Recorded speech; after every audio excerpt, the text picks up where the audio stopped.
Okay. So this 2u minus 2 minus 1 is 2u minus 3 squared, so we can FOIL that out. And that's going to be 4u squared. What? Minus 12u plus 9. And that all over square root of u. Let's write that as u to the 1/2 du. So did it help? Did making that square root of u, making that u substitution, does that help with this? Who sees what we can do? So remember, if you have sum or difference in the numerator, sum or difference in the numerator, only numerator, allows you to split up the fraction into multiple fractions. So we can do each one of these over the common denominator. So u squared over u to the 1/2 is u to the 3/2. U over u to the 1/2 is u to the 1/2. 9 over u to the 1/2 is u to the negative 1/2.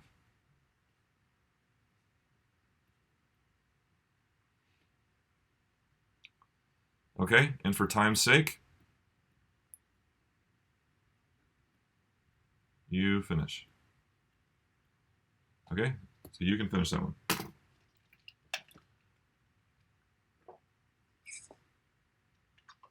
Anybody have a question on that?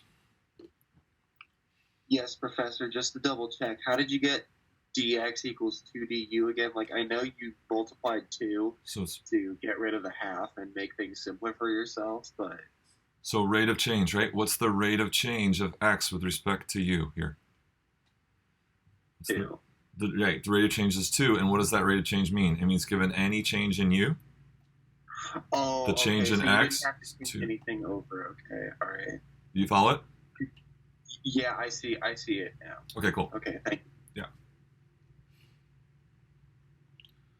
Other questions? Okay, and so here's another one. Let's just talk about what would the u substitution be. So the issue here is this to the 19th as an x plus 4. That's the problem. So making u equals x plus 4 kind of unlocks this one. But we're not going to finish that example. So if you do u equals x plus 4, then you have u to the 19th. You'll have something squared, which you can multiply out, and then you can distribute this u, or this u to the 19th. You can distribute it into what you get when you transform x squared. Okay, questions on that one? Okay, so you'll have the practice and the homework, and then we got our exam on Wednesday.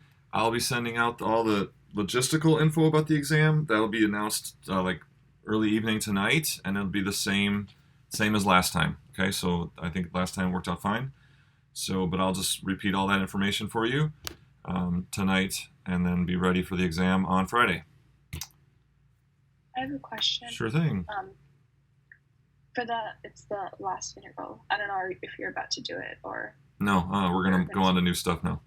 So just for that cosine squared x, so when you have a trig that's a trig function that's squared, my initial instinct was to be like, okay, because it's the same thing that's cosine x squared, so why can't I just raise the power and then divide by that power and then, change it to like if it's cosine sine. And I know that's wrong now because when I do the homework, like that I've been getting it as wrong, but why is it wrong? Maybe this is a better conversation like maybe after class or office hours or something. Yeah, it's like that's a longer conversation probably.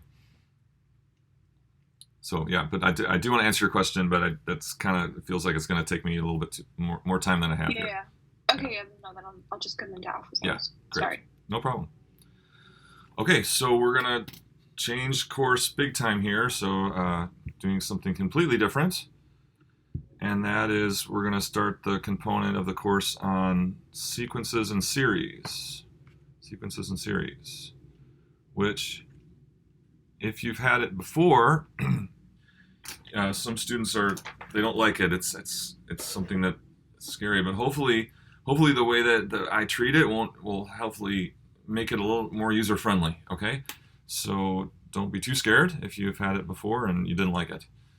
So here's where we're going to start sequences in series. So a sequence, so when things get tough, when things get harder, we always want to come back to these basic facts, okay? That a sequence is an ordered list of numbers, okay? And so you never lose sight of this basic principle, because if you do, that will hinder your ability to do harder problems, okay? So a sequence, what is it? An ordered list. And then a series is the sum of those numbers in the list. Again, kind of easy concept, but super important to have down when we're in the middle of hard problems. If you lose sight of these things, that will make your life harder. So a sequence is an ordered list, and then the series for that sequence is when you add up the numbers in the list, sum them up. Okay, so for the sequence, this is our notation. So these are like chevrons. It's like less than or equal to signs. That's what we're going to use for the notation of the sequence. And then, so A sub I is the index. I is the index, and it's which number in the list it is. So the first number in the list, I equals 1. The second number in the list, I equals 2. And so then that number is A sub 2. The third number in the list corresponds to I equals 3, and that third value in the list is A sub 3.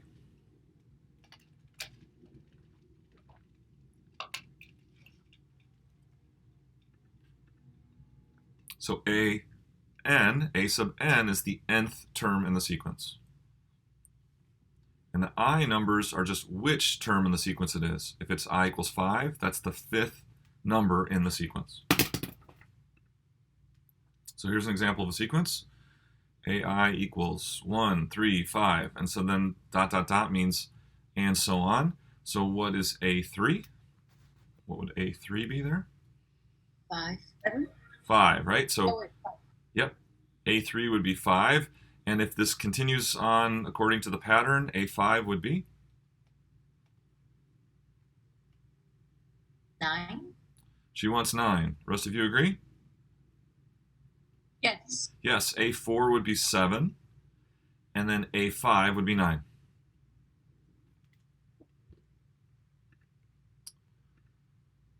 Okay, what about A85? Well, we don't want to count out that far, right? So to get these first two, we just said, oh, there's the third one, the fourth one would be 7, the fifth one would be 9, right? So we don't want to do that this way. So this motivates the need for, is there a formula of I that gives us the ith term of the sequence? Yeah. All right, so what's really helpful with this is to actually like make a table to see it. So make a table.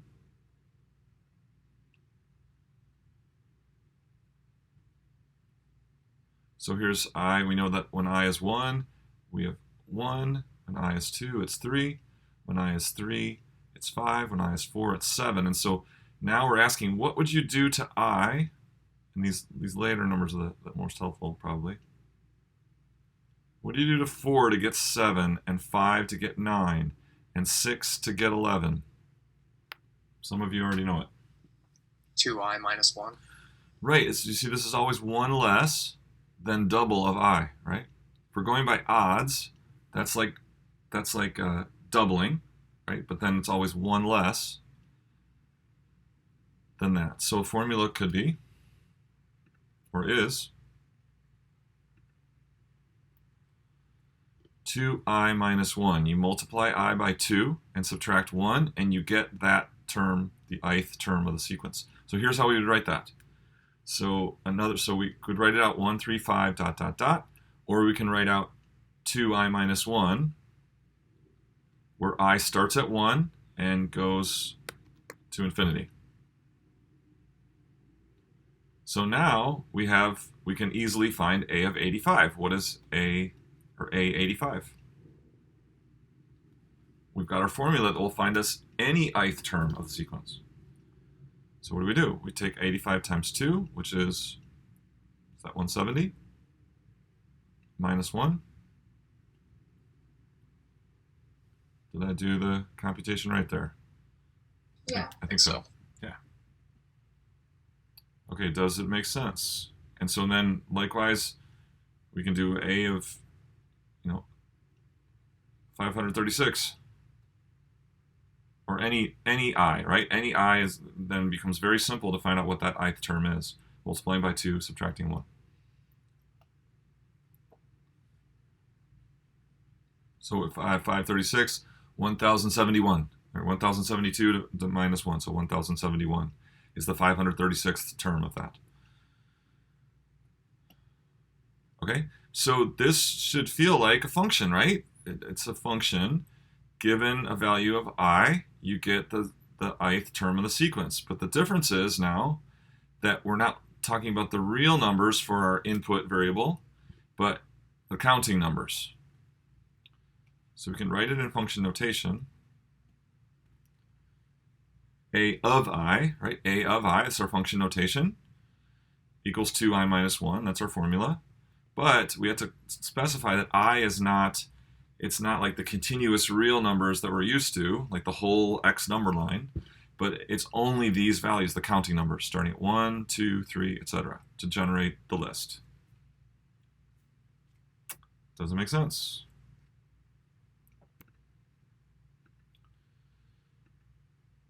Okay, so an infinite term of a sequence, or an infinite sequence, has no last term, and a finite sequence has a last term.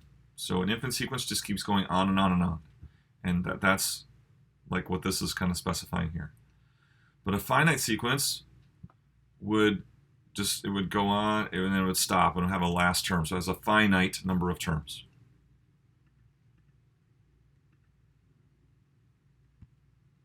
So this finite sequence has 20 terms in it. You stop after 20. Okay, so we're going to practice this finding formula. So we found the formula for the odd numbers, 1, 3, 5, 7. So let's look at some harder ones.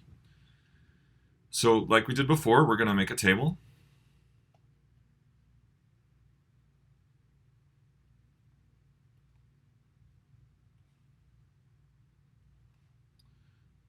And this is the B sequence, right? So the first one was called A. I'm calling the second one B. And so I've got negative. So before I start writing this out, let's look. Do you see any pattern here? So I've got 3, 5, 7, 9, 11 in the numerators.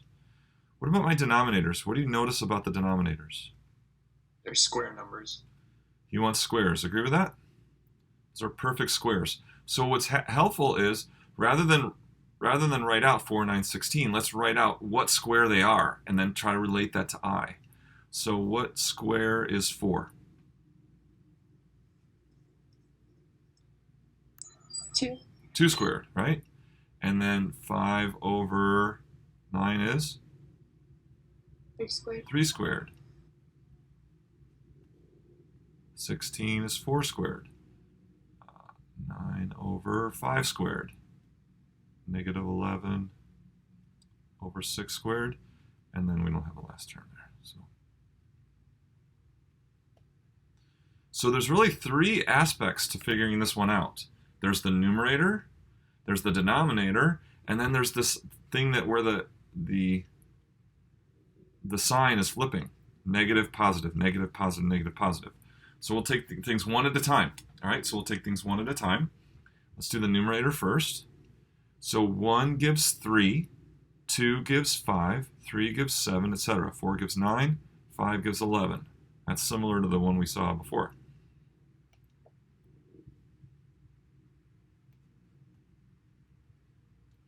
So what formula would, if you had 5, would give 11, and 4 would give 9?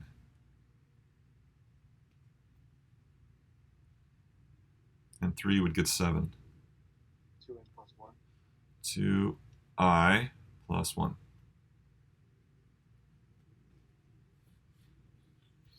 Everyone see that? So that's really similar, but they're shifted up, right? So now rather than 2i minus 1, we start with 3, so it's 2i plus 1.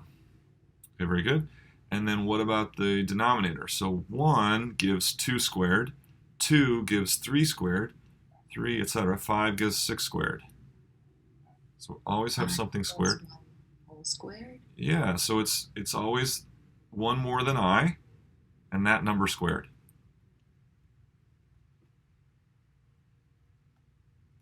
So looking at the sequence when I first put it on the screen, it looks, oh, that's kind of scary. How the heck am I going to figure this out? But once you kind of just break it down into the numerators, the denominators, it's not so bad. Now the last thing is this this negative. It's alternating. This is called an alternating sequence. Because it alternates positive and negative. 2i minus 1? Okay, 2i minus 1 is going to give me 1, 3, 5, 7. I need negative, then positive, negative, positive. -1 to the n. Okay, so we're using I. There's no n's here. So n is often referred to like for a specific one. So I takes on like every term in the sequence, every, the first, the second, the third. And then if you just wanted one generic one, you would use n. So we're using I here. But you said, what did you say? Well, it'd be -1 to the I. Oh, yeah, right. Sorry. He said -1 to the I. So what happens with that? So remember when you multiply -1 together, if you have an even number of them, you get a positive one. If you have an odd number of negatives multiplied together, you get a negative. So let's see if it works. When I is 1, we get -1. When I is 2, -1 squared is +1. Positive. When I is 3, -1. There's the negative. When I is 4, I to the -1 to the 4th is positive. So it works. Is there another way to do that? So we got it, right? So we got the, and then it says I starts at 1 and goes to infinity. So we made a formula given the ith term. That's going to be the, given it that it's term I, this will be the ith term of the sequence.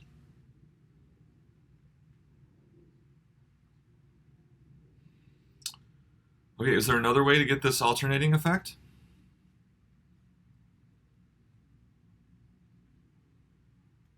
So, say -1, +1, -1, +1. What kind of graph kind of follows this pattern?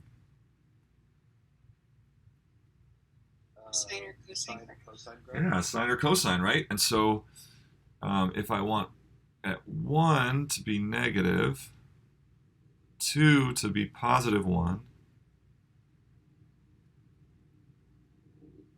3 to be negative, etc. So what does that? Is that more like a basic sine or a basic cosine? Sine. You want sine? Agree with that? No, that's cosine. That's a cosine graph, isn't it? Yep. So starting at 0 is 1. So when we get to, and so this is 1 what, right? What x value gives you a cosine of -1? Pi halves. Actually, pi halves is here. Pi, right? So this is actually 1 pi, and then this is 2 pi, 3 pi, etc. So instead of the -1 to the I, we could do cosine of, right? So this is, we want I equals 1 to give us -1, I equals 2 to give us +1. So do you see Cosine of pi times the whole thing. pi times what? So when Just cosine of pi times the rest of the function. Pi I, right? So we want I numbers of pi, right? So if we're in the third term, we want 3 pi gives us the negative that we need. If we're on the fourth term, 4 pi gives us a +1 that we need. Yeah, so instead of -1 to the I, so these are identical.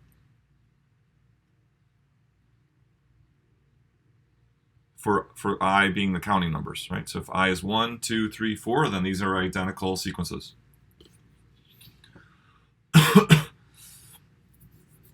Okay, let's work on this other one. And any questions on the B sequence? Okay. So cosine of I pi is equal to that. It's the same thing as that whole sequence. Cosine of I pi? No, it's just equal to the. It gives us the changing sign. -1, +1, -1, +1. It's just equal to this. Okay, thank you. Yeah.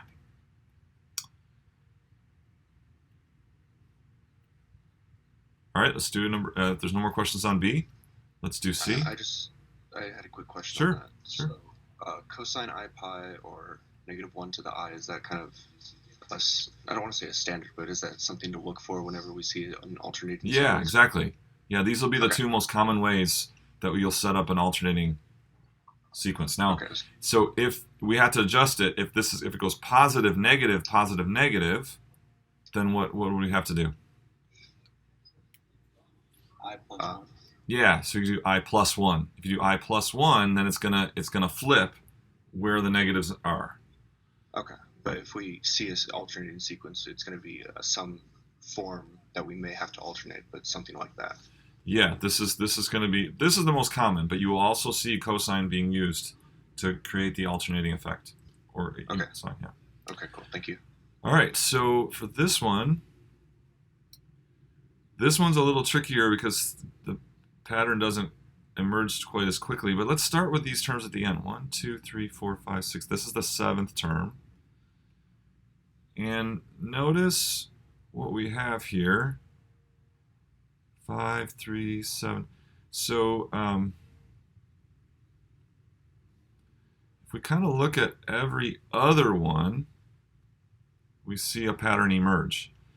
So these in between don't seem to have a pattern yet, but if we look at the 3rd and the 5th and the 7th, there we can start to see a pattern. Okay, so here's the 7th. So let's look at the denominators first. The 3rd has a denominator 3. The 5th has denominator 5. The 7th has denominator 7. So maybe our denominator is just I. And then what about our numerator now? So this is the 3rd term. So what are these numerators? 4, 16, 64. So those are perfect squares, but they're also what? Powers of 2. Yeah, powers of 2. So what power of 2 is this that we have in the 3rd term? I plus 1. Let's just write them out here. So 4 is what power of 2? 2. Second power of 2, right? So we got 2 squared over 3. And then what power of 2 do we have here for the 5th one? 4. 2 to the 4th over 5. And that's the 6th. 2 to the 6th over 7. So now, here, so maybe I've kind of unlocked this. It looks like the denominator is what? I itself. Just I itself. And then the numerator, so it's a, what? Always a power of 2. What power of 2 is it? So when it's 3, it's the 2nd power. When it's 5, it's the 4th. Yeah, good. I minus 1. Now, we better make sure these other ones are right? So let's see. If we do, 2 to the 1 minus, so we're going to check the 1st, 2nd, 4th, and 6th. But we think maybe this is right. So, the first, 2 to the 0 over 1. Is it 1? Yes. Yes. Now let's go to the second one. 2 to the, what, 1st over 2. So 2 to the 2 minus 1 over 2. Is it 1 again? Also 1. Yes. Okay. And then let's go to the 4th term. 2 to the 4 minus 3 over 4. So that's 2.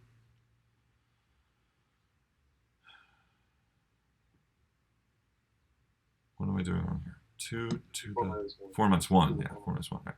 2 to the 4 minus 1 over 4. So 2 cubed is 8 over 4 is 2. So it's working. So this one was harder to see because every other term had a simplification in it.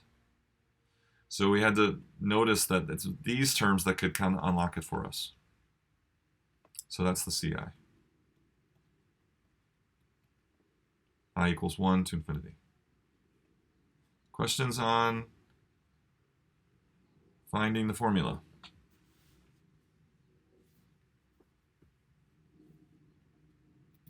Okay, very good. Sorry, just quickly, and this will not be on the test on Friday, or Nope. this will be? No.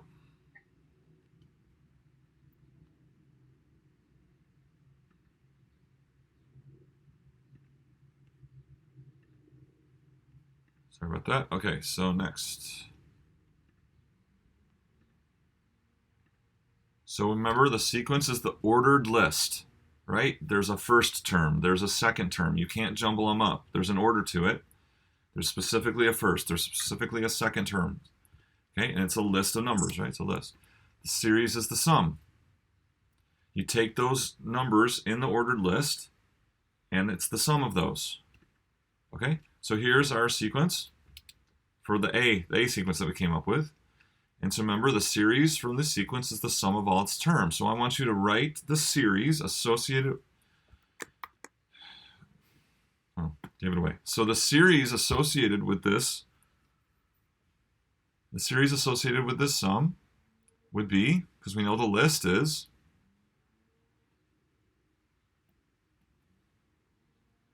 1, 3, 5, 7, right? That's the first one we worked on earlier.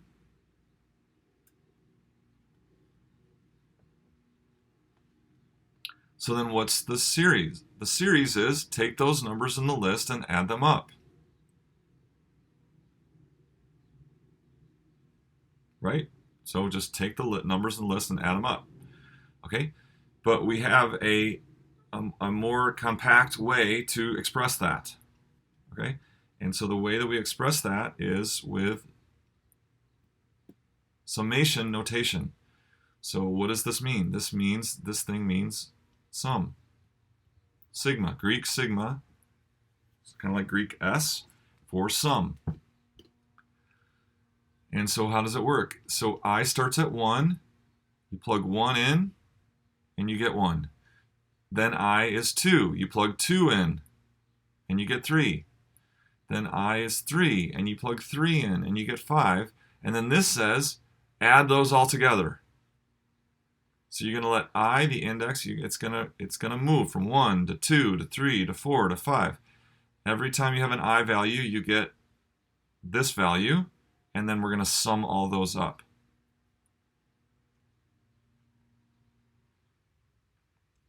Okay, does it make sense?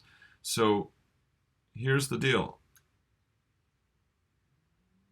We're going to be dealing with these for the next 2 or 3 weeks.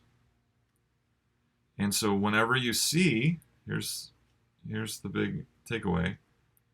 Whenever you see this, always you're going to think this.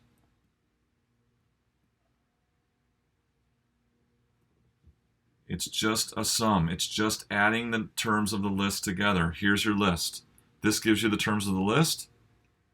This tells you to add those terms of the list up.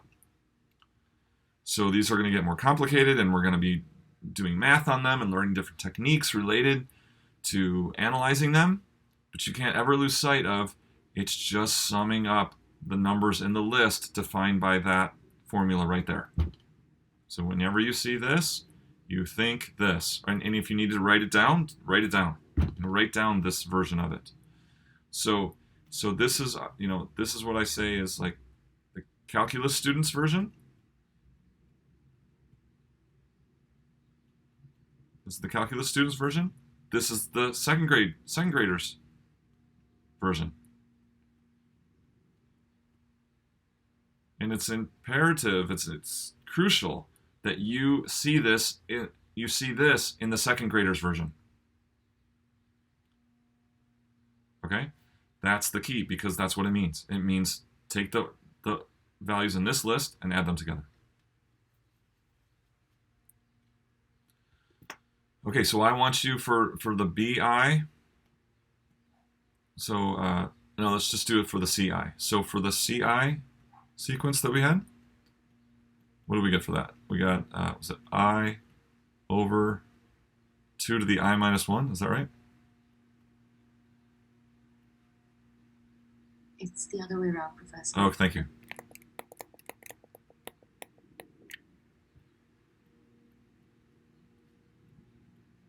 So I want you to write the associated series. You practice. You write the associated series to this sequence as a calculus student would write it and as a second grader would write it. Okay? So the calculus version and the second grade version. Both. Go.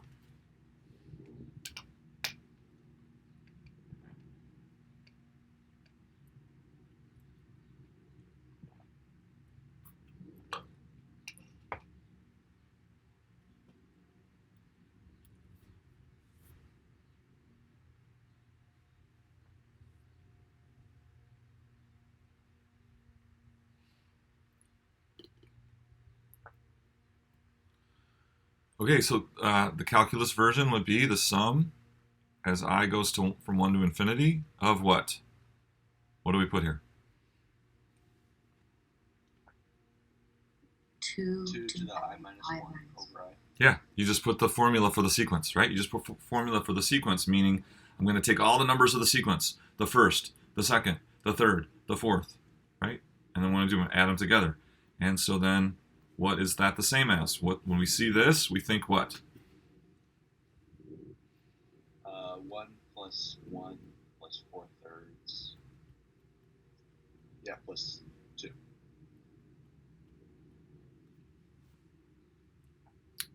Super important that we have this baseline understanding of this, what to some students is scary notation, right? They see this and it's kind of like frightening, right?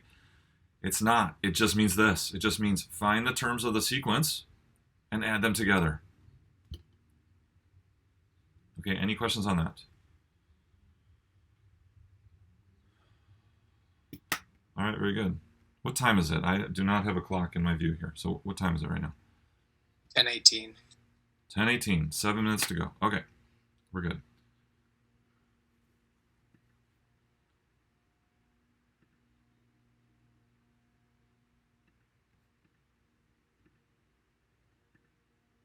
We already did that. Okay, so a partial sum, here's a new definition. So we know a sequence is an ordered list. A series is the sum of the numbers in the sequence. And so then a partial sum is the sum of the first n terms. So it's just what it says. It's not the whole sum. It's just part of the sum. And it's the sum, first number of terms. So S sub n doesn't go to infinity anymore. It's not I equals 1 to infinity, but I equals 1 to n. So now, can you write this out? Write this out as a second grader would understand it. So what does this notation mean right here? So this is for any sequence A. Any sequence A sub I. So it would be the same sum, but now you would stop at the nth term. And you wouldn't keep going. So it's still 1 plus 3 plus 5 plus 7. You'd stop at the nth term. And so this is how we can use summation notation to express a partial sum by just, instead of going to infinity, we just go to n. And that makes it stop and give you a partial sum. Okay? So what's the third, let's do the fourth. What's the fourth partial sum? What's the fourth partial sum? Or S4 for this sequence?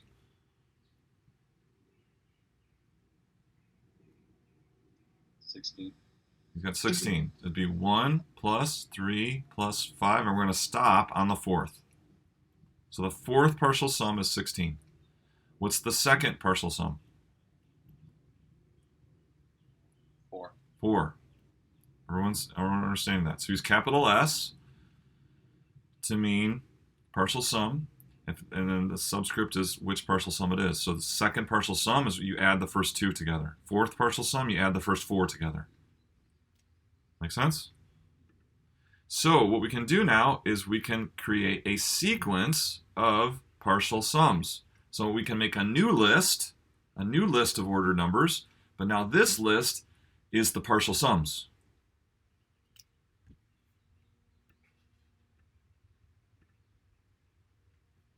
So let's write that out. S1 would be, first partial sum is? 1. Second partial sum? 4. Third partial sum? 9. Fourth partial sum? 16. Etc. Does it make sense? So now we've got some layers of keeping track of things here. So when you get to the sequence of partial sums, so you really got to have, you got to have things filed away in your brain well, because this can start to get a little just multi-layers of things that have to be in place to understand this. Okay, so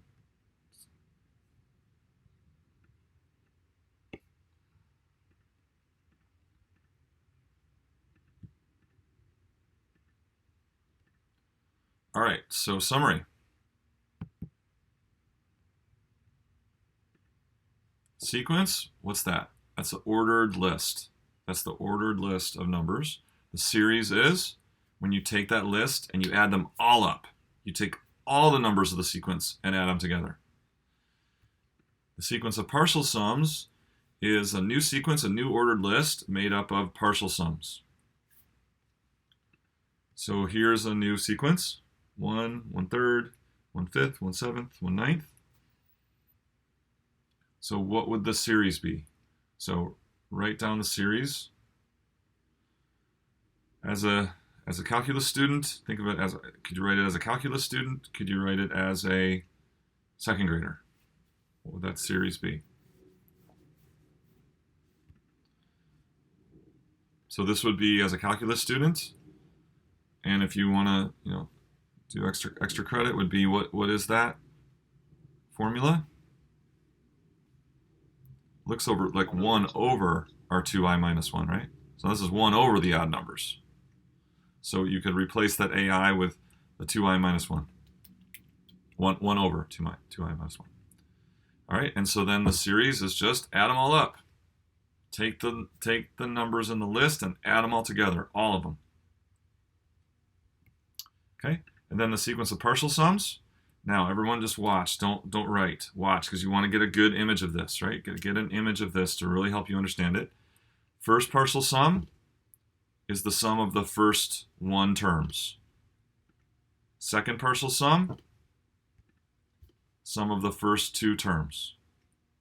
Third partial sum, sum of the first 3 terms. And then we take those partial sums and we're making a sequence out of it. First 4 added together is the fourth partial sum. Add them up, you get that. Fifth partial sum, add up the first 5 terms. That's the 5th term in the sequence of partial sums. What time is it now? 10:24. Perfect. Let's do that again. You really want to have a good image of this. Sequence of partial sums. First partial sum is just take the first number. Second partial sum, add the first 2 together. That's the second partial sum. Third partial sum, add the first 3 together. Fourth partial sum, add the first 4 together. Fifth partial sum, add the first 5 together.